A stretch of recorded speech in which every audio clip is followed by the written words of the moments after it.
Assalamualaikum warahmatullahi wabarakatuh. Selamat pagi para siswa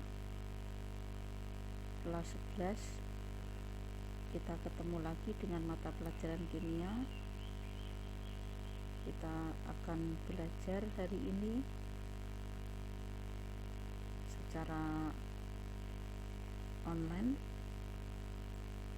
Kita akan melihat materi apa saja yang akan kita bahas dalam semester 3 kali ini, yaitu meliputi senyawa hidrokarbon, minyak bumi, termokimia, laju reaksi, dan kesetimbangan kimia. Baiklah para siswa, kita akan langsung menuju bab pertama, yaitu tentang senyawa hidrokarbon. Coba perhatikan gambar yang tertera dalam layar ini. Nah, tahukah kalian unsur apa saja yang menyusun kulit sofa ini, yang menyusun kayu meja ini, yang menyusun cat pada tembok ini? Pernahkah kalian berpikir hal yang demikian? Nah, itu semuanya termasuk senyawa-senyawa karbon. Nah, mari kita mengenal senyawa karbon.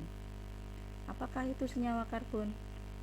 Yaitu senyawa yang merupakan senyawa yang mengandung unsur karbon. Senyawa karbon terdiri atas senyawa karbon organik dan senyawa karbon anorganik. Perhatikan gambar berikut ini. Ada buah-buahan, ada sayur-sayuran, ada susu, dan lain sebagainya. Nah, apa yang terkandung dalam benda-benda semacam ini? Ternyata kandungannya adalah karbohidrat, protein, lemak, minyak bumi. Nah, itu semuanya adalah termasuk senyawa karbon organik. Kemudian yang berikutnya, kita juga melihat gambar ini. Ada batu, ya, ada kapur, kemudian ada karbid. Nah itu termasuk senyawa karbon anorganik, ya. Nah, kemudian setelah kalian melihat gambar yang tertera dalam gambar itu, ya, maka sebutkan persamaan dan perbedaan karbon organik dan karbon anorganik. Kemudian berikutnya para siswa, kita menginjak kepada bagaimana cara pengujian senyawa karbon. Pertama dulu kita harus mengetahui bahwa senyawa karbon terdiri atas yang pertama adalah unsur karbon, yang kedua adalah unsur hidrogen, dan yang ketiga adalah unsur oksigen. Nah, senyawa yang hanya terdiri dari unsur karbon dan unsur hidrogen itu adalah disebut senyawa hidrokarbon. Nah, senyawa hidrokarbon tentu saja mengalami beberapa reaksi. Nah, ada pembakaran senyawa karbon. Nah, maka contoh senyawa karbon yang dibakar, misalnya ada senyawa karbon CXHY, karena di situ adalah yang kandungannya adalah hanya karbon dan hidrogen, berarti ini adalah senyawa hidrokarbon. Kemudian dibakar menghasilkan CO2 dan H2O. Contoh lain dari senyawa karbon adalah CXHYOZ. Nah, berarti ini adalah senyawa karbon yang mengandung oksigen. Nah, itu jika dibakar juga akan menghasilkan CO2 dan H2O.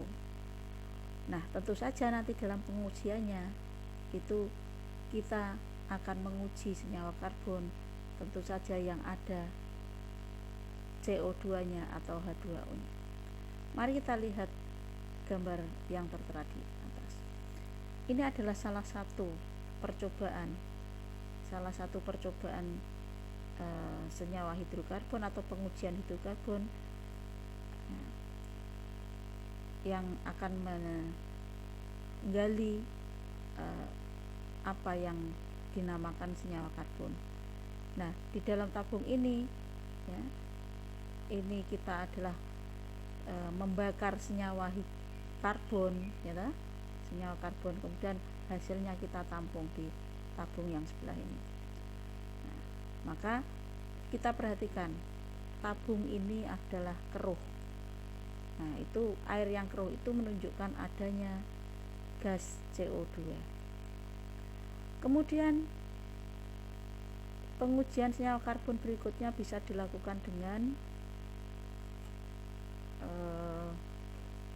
mengambil kertas kobal atau kobal paper. Nah, ini kertas kobal, kemudian dicelupkan di dalam larutan hidrokarbon.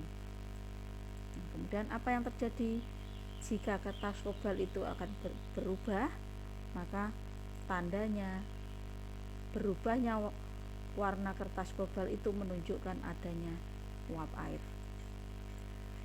Nah, kemudian para siswa, kita juga perlu mempelajari lagi tentang kekhasan atom karbon. Apa sebetulnya kekhasan atom karbon? Kita awali dari jenis atom karbon. Nah, atom karbon yang pertama itu adalah atom C primer. Artinya adalah atom C ini hanya mengikat satu atom C yang lain. Nah, ini yang dinamakan atom karbon primer. Kemudian yang kedua, atom C sekunder.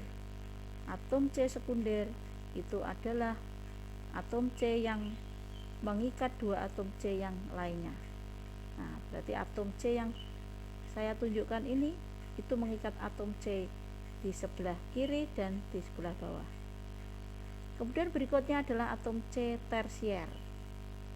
Nah, pada atom C tersier ini atom C ini mengikat tiga atom C yang lainnya. Nah, ini saya tunjukkan. 1, kemudian 2, kemudian 3. Kemudian atom C yang berikutnya adalah atom C kuaterner. Ya, jadi atom C ini mengikat 4 atom C yang lain. Ya, sehingga atom C yang ada di tengah ini dinamakan atom C kuaterner. Kemudian berikutnya para siswa, kita akan melihat struktur Lewis atom C dan senyawa karbon.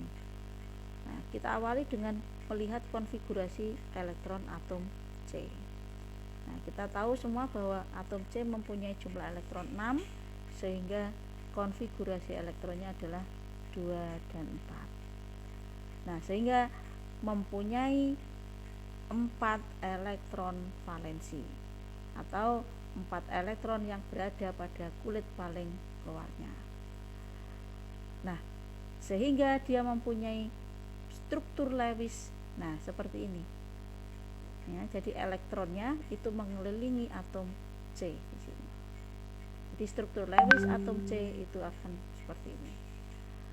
Nah, kemudian atom C memiliki 4 elektron valensi, sehingga dia akan mudah berikatan dengan atom yang lainnya secara kovalen. Nah, kemudian untuk memenuhi kaidah oktet, atom C juga dapat berikatan dengan atom yang lain, membentuk ikatan kovalen tunggal. Contohnya adalah pada senyawa CH4 ini. Kemudian bisa membentuk ikatan kovalen rangkap, contohnya pada C2H4, dan bisa juga membentuk ikatan rangkap 3. Contohnya adalah pada senyawa C2H2. Nah, selain itu juga atom C juga bisa berikatan rangkap dengan atom yang lainnya, contohnya dengan atom oksigen, yaitu membentuk CO2. Nah, jadi membentuk 2 ikatan rangkap 2 dengan oksigen. Kemudian kita akan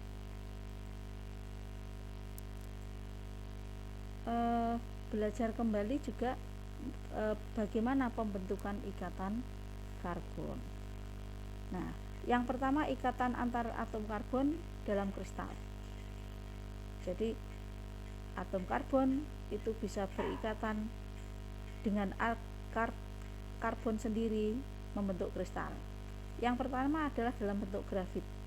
Ya. Dalam bentuk grafit itu atom karbon membentuk struktur heksagonal yang simetris dan berlapis-lapis. Yang kedua itu adalah bentuk intan. Nah, atom karbon membentuk struktur tetrahedral yang simetris. Nah, jadi bentuknya adalah intan dan ikatannya adalah sangat rapat antar atom C. Nah, maka kristal karbon dalam bentuk intan ini akan bisa digunakan sebagai perhiasan. Kemudian bentuk yang ketiga itu adalah bentuk amorf. Ya, ini bersifat rapuh. Nah, sebetulnya kalian tahu juga amorf itu ini adalah seperti arang. Arang kan juga rapuh, ya, dia mudah hancur arang. Ini adalah ikatan karbon dalam bentuk kristal. Kemudian ikatan antar atom karbon pada senyawa karbon. Kita perhatikan, karbon bisa membentuk ikatan tunggal. Nah, ini adalah ikatan tunggal. Contohnya adalah pada senyawa C2H6. Ini membentuk ikatan tunggal. Juga karbon juga bisa membentuk ikatan rangkap 2. Ini pada senyawa C2H4. Kemudian karbon juga bisa membentuk ikatan rangkap 3 pada senyawa C2H2. Berikutnya para siswa, kita juga akan mempelajari pembentukan rantai karbon. Nah, jadi senyawa karbon dapat membentuk rantai yang sangat panjang. Perhatikan ikatan antar atom C dengan atom yang lainnya, dengan H dalam hal ini. Nah, ini akan bisa membentuk rantai karbon. Jadi yang dinamakan rantai karbon adalah ini. Nah, kemudian kalian bisa membayangkan jika H itu juga diganti dengan atom C. Jadi semakin rapat, nah itu akan membentuk kristal tadi, seperti yang tadi slide yang sebelumnya. Nah, kemudian jenis senyawa karbon. Itu ada senyawa karbon jenuh yang ikatannya adalah tunggal, ya. Kemudian senyawa karbon tak jenuh atau tidak jenuh yang ikatannya adalah ganda. Kemudian berikutnya, pembentukan senyawa karbon dioksida. Jadi senyawa karbon yang berikatan dengan oksigen. Ya. Tentu saja kita akan melihat konfigurasi elektron C. Kembali lagi, konfigurasi elektronnya adalah 24. Sedangkan konfigurasi elektron O adalah 26. Nah, kemudian dari rumus Lewis yang sudah kita kenal, maka atom C akan berikatan dengan 2 atom O. Nah, sehingga membentuk CO2, karbon dioksida, yang senyawa ini sudah begitu kalian kenal. Ya. Nah, bentuk ikatannya seperti ini. Dia membentuk ikatan rangkap 2 dengan oksigen. Nah, kemudian berikutnya kita akan belajar tentang penggolongan hidrokarbon. Nah, penggolongan hidrokarbon itu berdasarkan struktur molekul, itu ada yang alifatik, berarti struktur rantainya adalah terbuka. Ya, kemudian alifatik, struktur rantai yang tertutup. Nah, jadi yang seperti ini itu tertutup. Ya.